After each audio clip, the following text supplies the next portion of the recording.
Recently এই ধরনের আবারও একবার ভিক্ষা তারা ভারতের কাছে চেয়েছে। শেখ হাসিনা সময়কালে ১৫ বছরের করা একটা চুক্তি। কি চুক্তি? ওই যে পাইপলাইনের কথা মনে পড়ে? যে ভারত এবং বাংলাদেশের মধ্যে একটা পাইপলাইন তৈরি করা হয়েছে, যে পাইপলাইনের মাধ্যমে তেল যাবে বাংলাদেশে। এটা আমরা জানতাম।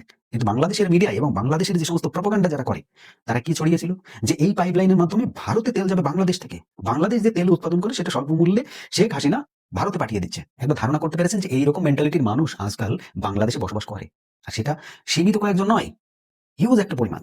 বাংলাদেশের 70-80% মানুষ এই ধরনের মেন্টালিটির। রিসেন্টলি একটা খবর এসেছে যে ১,৮০,০০০ মেট্রিক টন ডিজেল বাংলাদেশ ভারতের কাছ থেকে চেয়েছে। মানে কি কারণে চেয়েছে সেটাও একবার বুঝতে হবে। যে শেখ হাসিনা সময়ে ভারত এবং বাংলাদেশের মধ্যে একটা চুক্তি স্বাক্ষরিত হয়, ১৫ বছরের চুক্তি।